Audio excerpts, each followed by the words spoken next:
カオキオキングダム。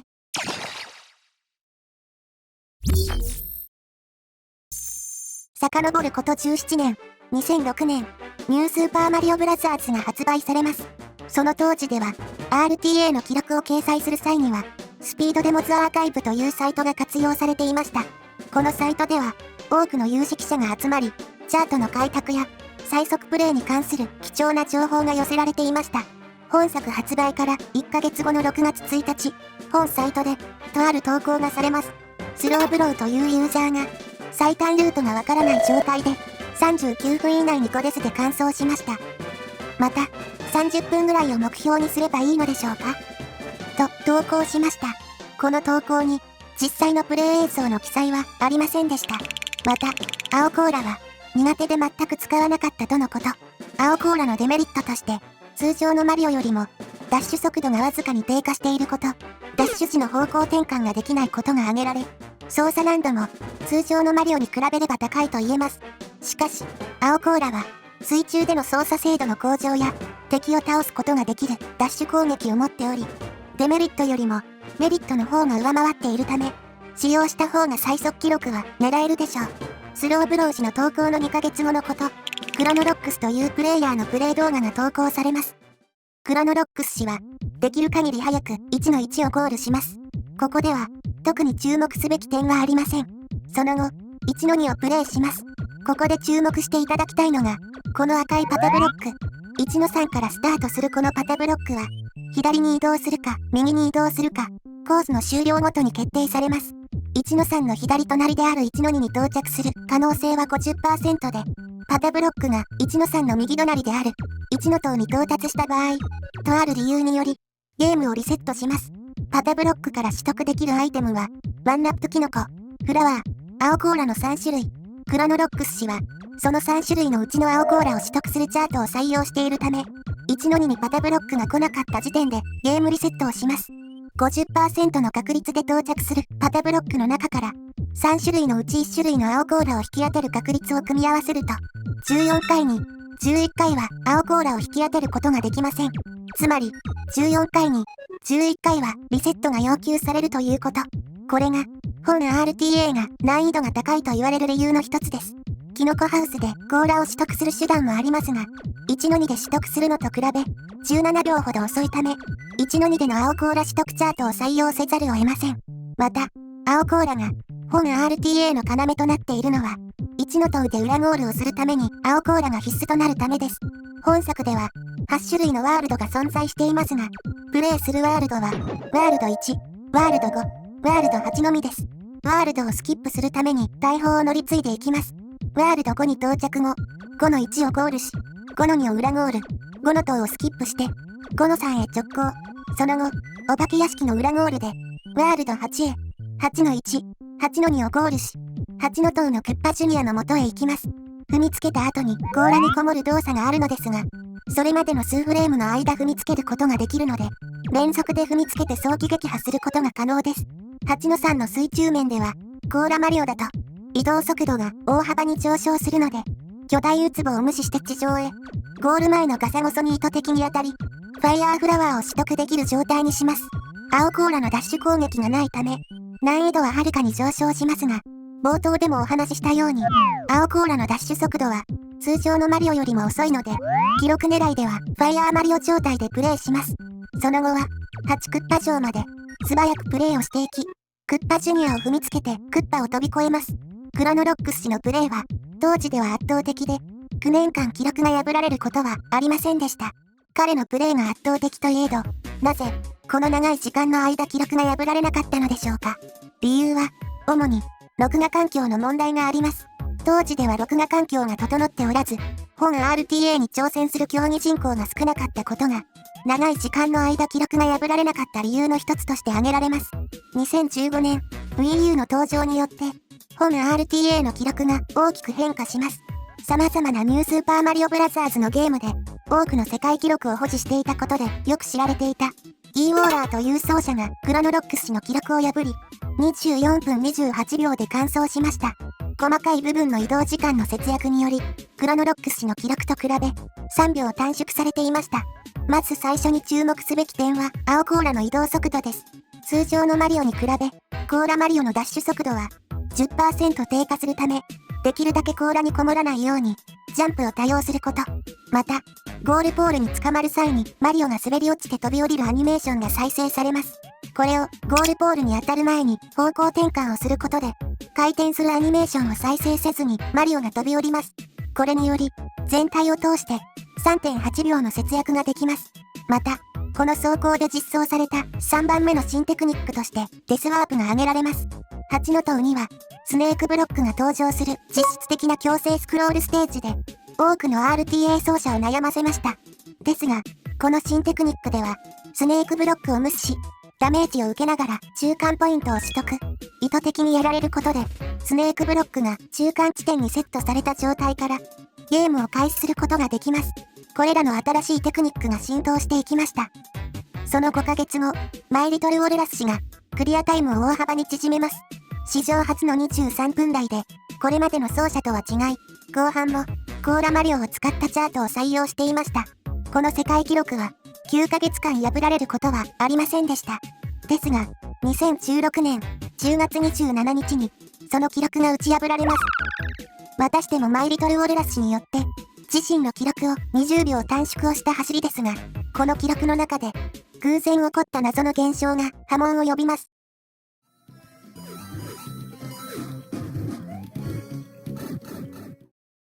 この空中で見せた2段ジャンプですが、多くの人々による調査の結果、実際の走りでこれを用いた時間短縮が行えるのではないかと考えられました。また、この2段ジャンプは、空中での垂直速度がゼロになった時に、甲羅から飛び出すとジャンプしたかのように上に飛び上がるという新たなバグ技でした。なぜ、このようなバグが引き起こされるのか、はっきりとした原因は不明ですが、空中にいる状態で垂直速度がゼロになると、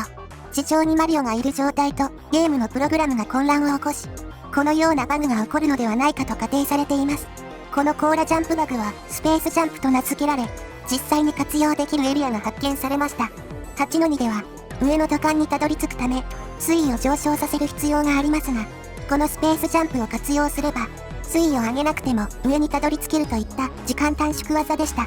ですが、このスペースジャンプには致命的な問題点が。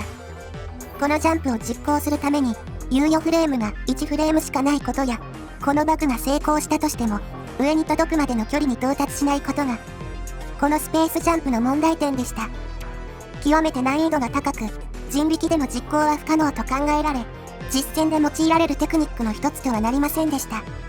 次の世界記録保持者である ILOVESMB 氏も、もちろん、このスペースジャンプは使用していません。8の塔で、1マスの隙間をくぐり抜ける技、サイクルスキップを用いて、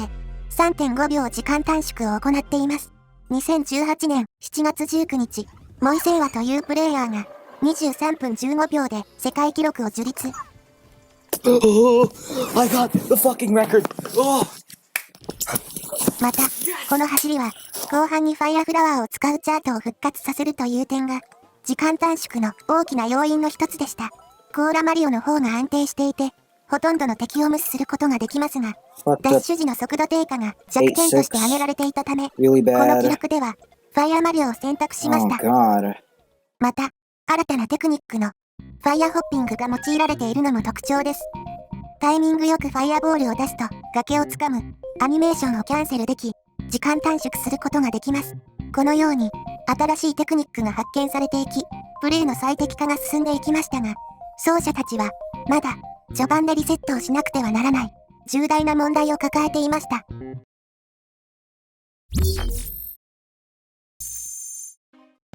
動画の冒頭で青コーラを取得する手段やその確率についてお話しさせていただきましたが、この問題は非常に深刻で、最速記録を狙うには、14回中11回は、ゲームの序盤でリセットが要求されるといったことが、2018年までの12年間行われてきました。そこで、この問題を解決すべく、3ZACKM というプレイヤーが、2018年2月に、本作の乱数調整について研究を始めます。乱数調整が用いられる RTA の例として、カービィ64のゴール後のアイテムの配置の固定化が挙げられます。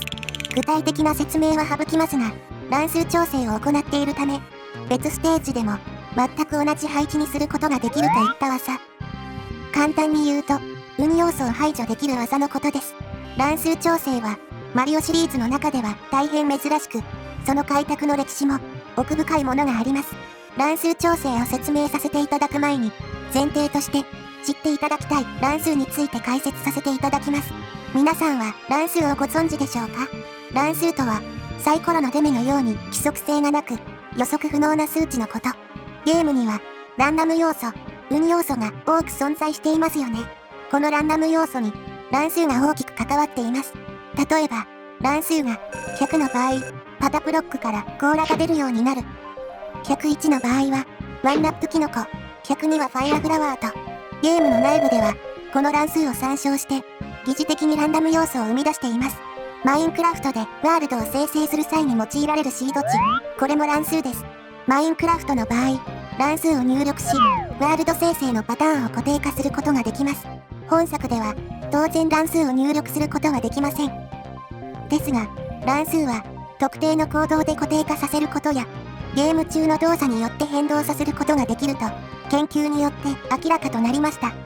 本作の場合、ゲームの起動時間を固定し、さらに、ゲーム内のマリオの2段ジャンプの回数を調整することによって、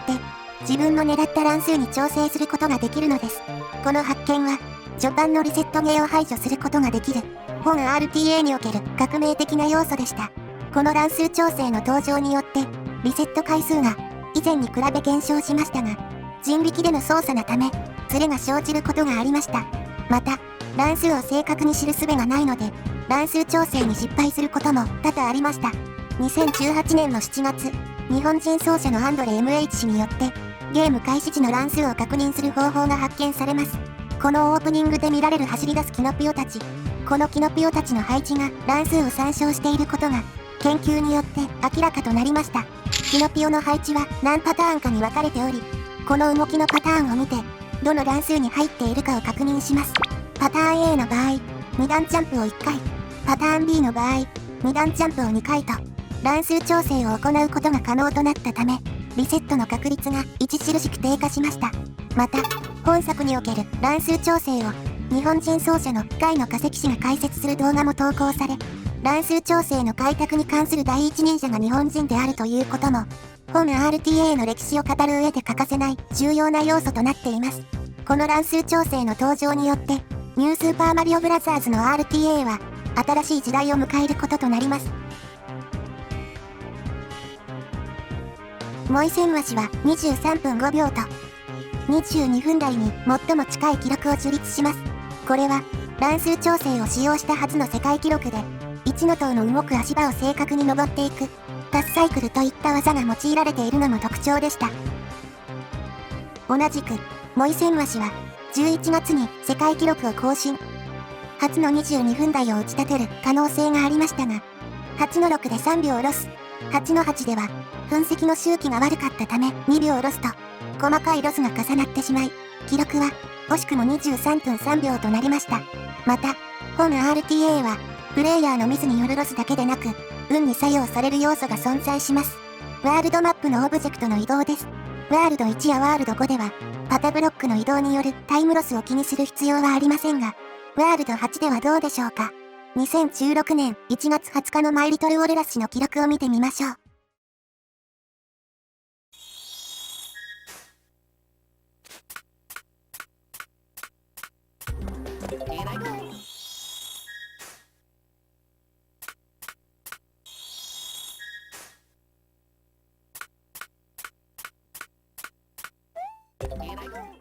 4回連続で長い橋をハンマーブロスが移動しています。これによって大幅なタイムロスとなってしまいます。これが起こる可能性は 1% 未満と、とてつもなく運が悪かったことがわかります。記録が順調な時にこういう確率を引いてしまうのが本 RTA の恐ろしい要素ですね。また、ボス戦前にクッパジュニアの凝視する行動も 1.5 秒、0.75 秒、0秒の3パターンがあり、これも運要素で記録に大きく関わります。イプリーというアメリカ人の奏者がルイージを使用して23分1秒933で記録更新。ルイージはマリオとの性能差がないため、見た目がいい以外の利点はありません。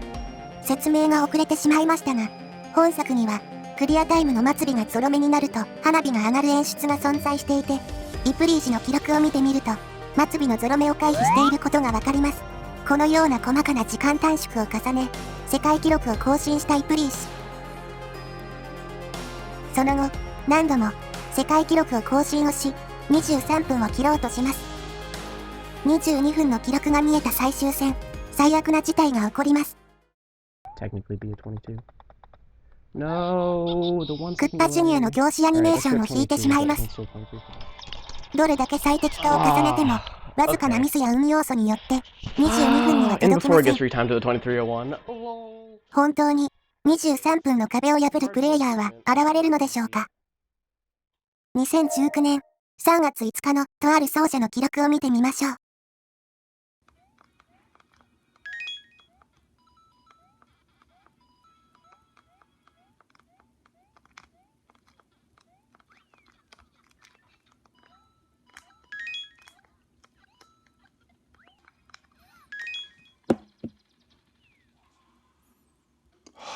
乱数調整の研究に深く携わっていたアンドレ MH 氏が世界記録を更新。22分の壁を打ち破った最初の人物となるでしょう。本記録では、1の塔の精密な動作だけでなく、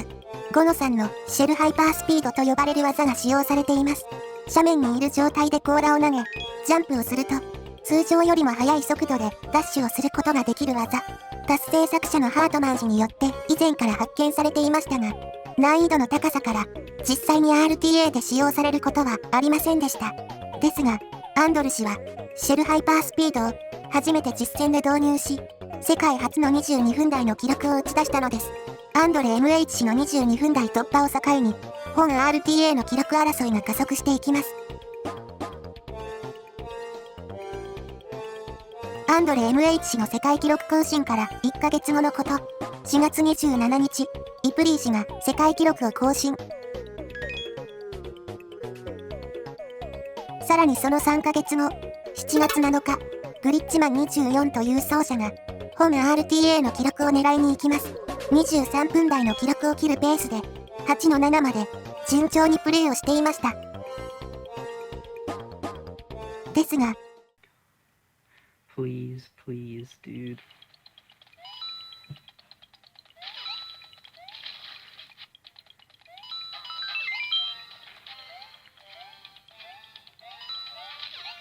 No! No! No! 最悪の乱数を引いてしまい、スターを取得できるブロックが噴石によって破壊されてしまいました。また、集中力が切れてしまったのか。中間取得のデスワープに失敗。彼は DS を投げ出し、挑戦を断念しませんでした。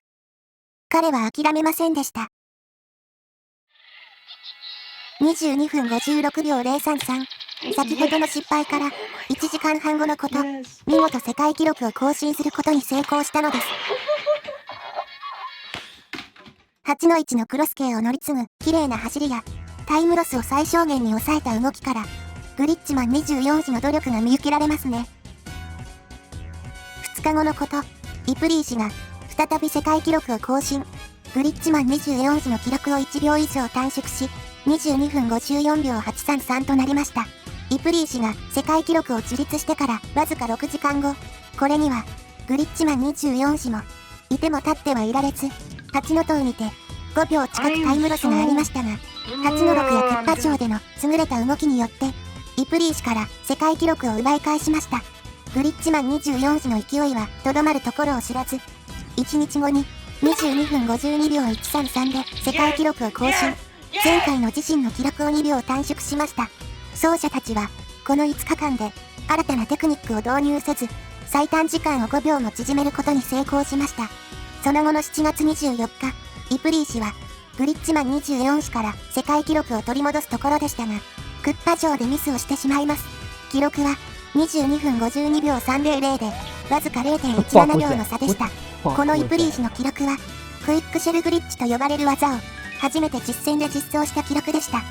2011年頃に、達成作者のアルファ氏によって、この技の存在が明らかとなっていましたが、実機での再現は不可能と考えられていました。達成作者のマドラ氏によってアップロードされた、現存する最古のクイックシェルグリッチの動画を参考にし、リプリー氏が実機にてクイックシェルブリッジを再現しました。クイックシェルブリッジとは、青コーラで通常ダッシュと同じスピードで滑るテクニックで、足場から落下するタイミングで十字キーを順に下、進行方向の逆の右ダッシュなら左に入力することで成功させることができます。この技は5の2では最も効果的で約2秒ほど時間を短縮することができます。こういった細かい時間短縮の積み重ねが必要となり、初期に比べ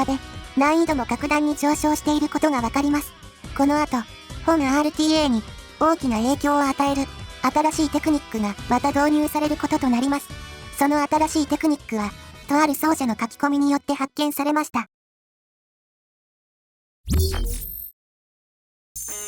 2週間ほど前の7月27日、ミコ氏は、ディスコードにて、クッパジュニアの凝視アニメーションについて言及をします。この1、2ヶ月の間クッパジュニアの凝視を操作するのに夢中になっていました。最初は冗談で始めましたが、私は何かに気づきました。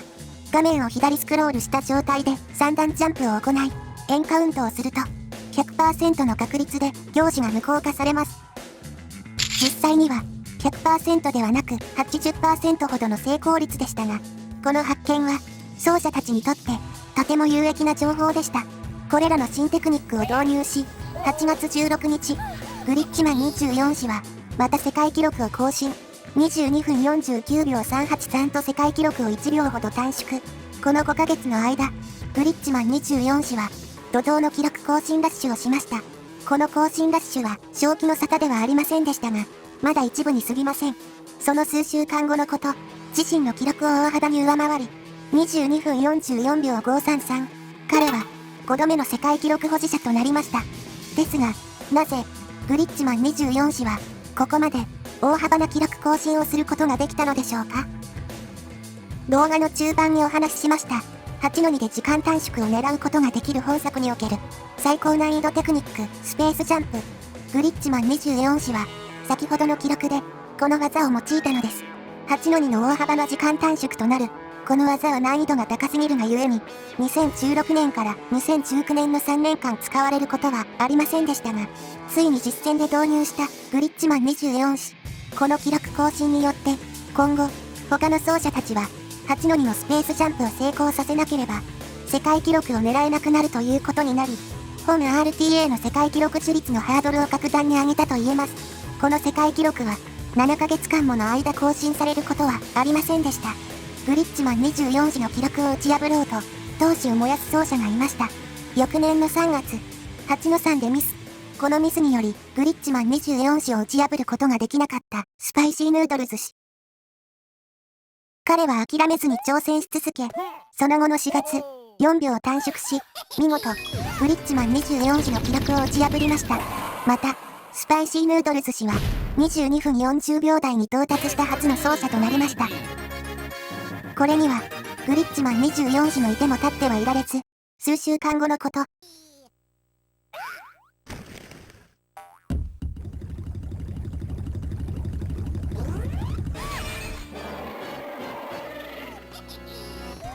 グリッチマン24氏は世界記録を奪い返します。My God. Can you guys hear me?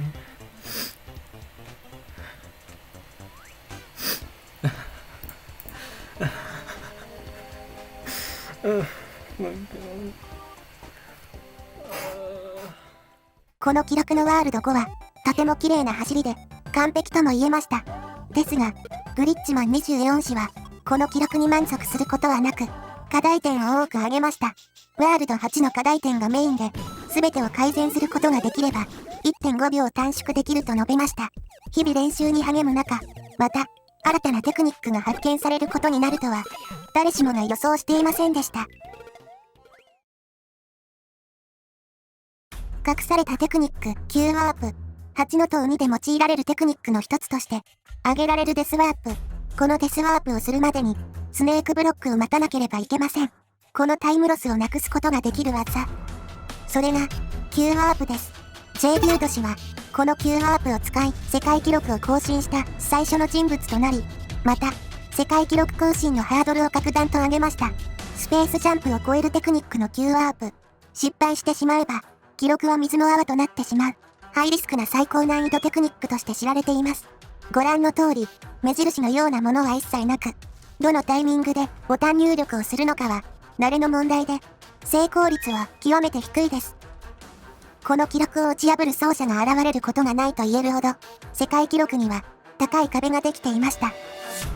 ですが、その壁を壊す奏者がいました。グリッチマン24時です。何度世界記録を更新すれば気が済むのでしょうか。また、この記録の驚くべき点は、J デュード氏の記録を8秒以上短縮したことです。急ワープだけでなく、高難易度技のスタークイックシェルグリッチも成功させています。通常のクイックシェルグリッチの成功猶予フレームは3フレームなのに対し、スタークイックシェルグリッチの猶予フレームは1フレームと、難易度の高い技を連発していきます。この記録更新を境に、本 RTA の物語は、ついに最終局面に入ります。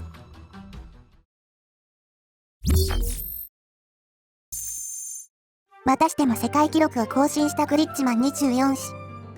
この記録には、新たなテクニックが用いられています。土管に入らずに、壁ジャンプのみで地上に上がるこの新技。この技は、1秒の短縮となります。また、彼は、アイテムストックで強制スクロールをスキップするという新チャートを開拓。1の塔でも用いられているヒップドロップによるわずかな高度上昇を駆使しています。このアイテムストックで突破するという荒技は、先ほど紹介した急ワープよりも安定性があり、2023年現在の世界記録でも用いられる必須テクニックとなりました。次に記録を更新したのはスパイシーヌードルズ氏で、5のお化け屋敷で、新技のミニウォールジャンプが用いられています。こちらも、リフトの長い演出が流れる実質的な強制スクロールでしたが、この要素をスキップし、約10秒短縮できるのは、非常に革新的でした。豆マリオは、速い速度で壁に当たると、一瞬だけ壁にめり込む性質があり、その一瞬にジャンプをすることが可能となります。また、5のお化け屋敷に豆キノコを持つハンマーブロスが到着する段数が用いられているのも、この記録の特徴の一つで、まさか、豆マリオが RTA で使用されるとは奏者たちも思ってもみなかったでしょう。今後の記録は、このチャートが採用されることとなります。グリッチマン24氏も、このミニウォールジャンプを使用。2022年12月2日、22分14秒233で世界記録を更新。彼は、11度目の世界記録保持者となりました。本動画制作時点より1ヶ月前の2023年6月15日、このグリッチマン24氏を打ち破る奏者が現れました。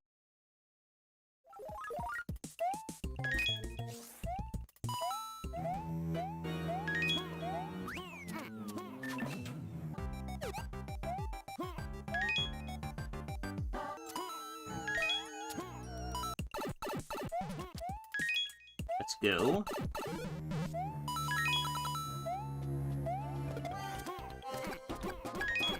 God, 68, dude. Oh my god.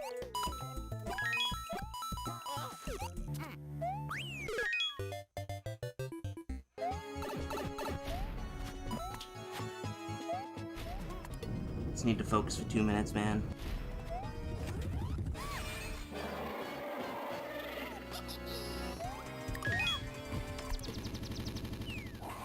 Whatever.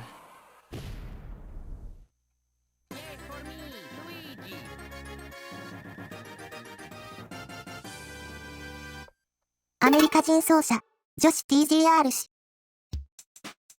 グリッチマン24氏を打ち破り、世界記録を樹立しました。